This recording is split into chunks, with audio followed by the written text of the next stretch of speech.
Dallas, Texas. September 10th, 2025. What started as an ordinary morning inside a small-budget motel turned into one of the most gruesome crimes the city has ever witnessed. The victim, Chandra Mouli Nagamallaiah, had come to America only a few years earlier with his wife and teenage son. He worked hard, managed a motel, and dreamed of building a life of stability and opportunity. But on that morning, his family would see his life taken in the most brutal way imaginable. Chandra Mouli Nagamallaiah, known as Bob to his friends and colleagues, was born in India in 1974.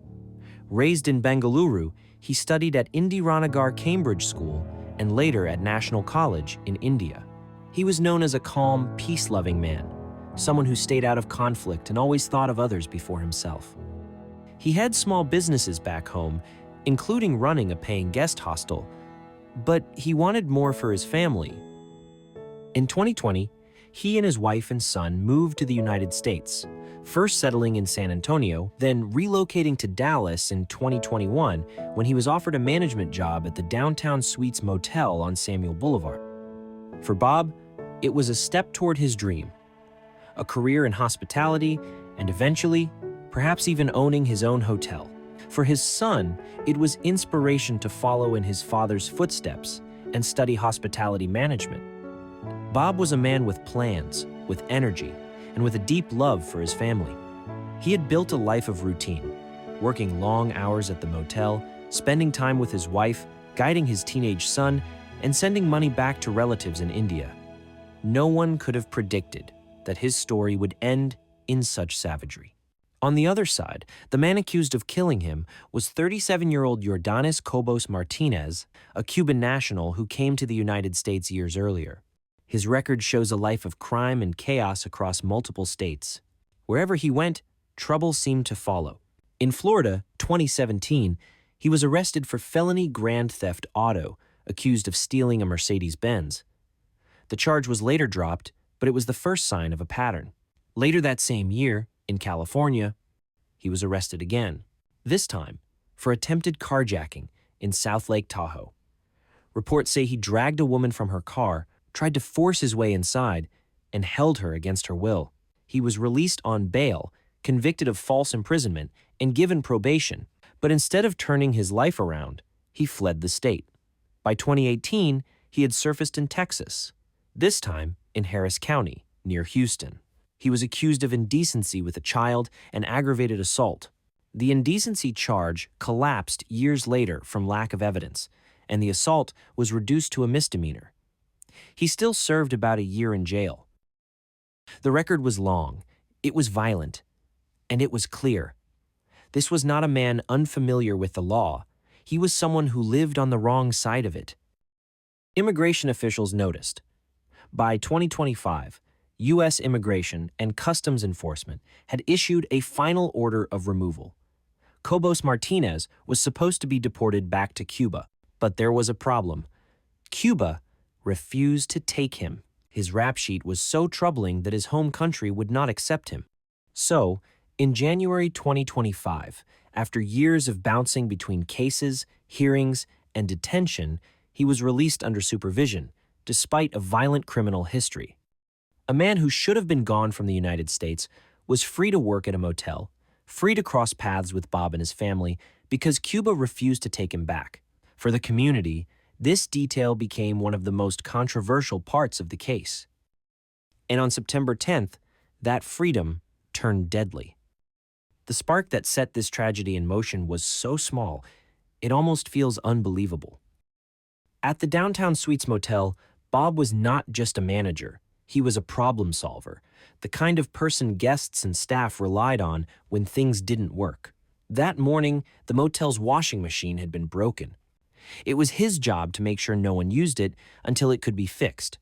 So, when he saw Yordanis Cobos-Martinez trying to run a load of laundry, Bob stepped in. Calmly, he explained the machine was out of service, that it shouldn't be used.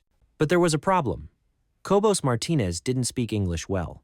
Bob didn't speak Spanish. Another employee offered to translate, repeating Bob's words so Cobos-Martinez could understand. It was a simple gesture. Nothing unusual in a workplace with language barriers. But to Cobos-Martinez it felt different. Witnesses said his body stiffened. His expression changed. In his mind, Bob wasn't just giving instructions. He was speaking through someone else, treating him as if he didn't deserve to be addressed directly. Whether it was pride, paranoia, or something darker, that small act of translation lit a fire inside him.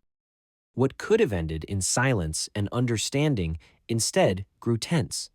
Cobos-Martinez muttered under his breath, eyes narrowing, his tone sharp. To Bob, it may have seemed like just another minor frustration on the job, one he'd already put behind him as he turned back to work. But to Cobos-Martinez, the moment was personal. The slight festered. Minutes passed, and the anger boiled. Then, without warning, he disappeared from the room. When he returned, he was no longer just a frustrated coworker. He was holding a machete.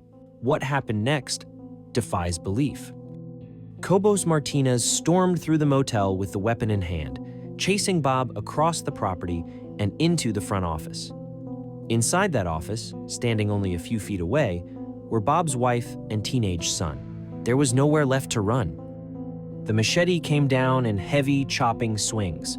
Bob tried to fight, tried to resist, but the blows were too fast, too violent. His wife screamed. His son shouted for help, but the blade kept rising and falling, cutting deep until Bob collapsed to the floor. Even then, it did not end. In front of his family, Cobos-Martinez struck again and again until finally, with chilling precision, he severed Bob's head. The scene was beyond comprehension.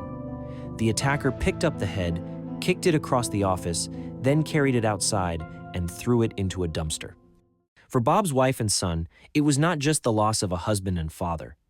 It was the unimaginable horror of watching the person they loved most brutalized before their eyes.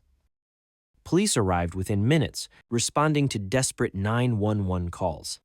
They found Cobos-Martinez still in the office, drenched in blood, the machete still in his hands. He was arrested without resistance. The Dallas County District Attorney charged him with capital murder, the highest level of homicide in Texas, punishable by either life without parole or the death penalty. ICE also filed an immigration detainer, confirming that he had been under a final removal order earlier in the year. The arrest affidavit described the scene in harrowing detail: a pursuit, repeated strikes, decapitation, and disposal of the head. Even seasoned detectives called it one of the most gruesome crime scenes they had ever witnessed. In the days that followed, the Indian community across Texas and back home in Bengaluru mourned Bob's loss. Friends remembered him as gentle, hardworking, and devoted. A fundraiser was launched for his family. Within days, donations poured in, more than $200,000 in the first 48 hours, and eventually over $400,000, a reflection of how deeply his story touched people. But no amount of money could erase the trauma. Bob's wife and son, who had seen everything, now faced the burden of living with memories no family should ever carry. In the aftermath of this crime, the questions go beyond one act of violence. They reach into the heart of America's immigration system. Yordanis Cobos-Martinez was not supposed to be here. U.S. officials had issued a final order of removal. His record, theft, assault, false imprisonment, showed a long history of crime. But Cuba refused to take him back. And because of that, he was released under supervision, allowed to remain in Texas despite the danger. That decision cost a man his life. On one side was Chandra Mouli Nagamallaiah, a hardworking immigrant father who left India to chase the American dream, to raise his son, to build a future through honest work.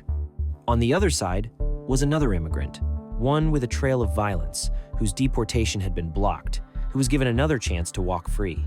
Two immigrant stories collided, one of hope, one of destruction, and in that collision, an innocent family was shattered. It is a reminder that immigration is not a single story. Not all immigrants are the same. For every family that sacrifices and builds, there are those who exploit the system, who slip through the cracks, and who leave tragedy in their wake. For Bob's wife and son, the dream they carried to America will forever be stained by what they saw. And for the rest of us, this case forces a hard question. How many warnings, how many chances, how many failures in policy can be ignored before a life is lost?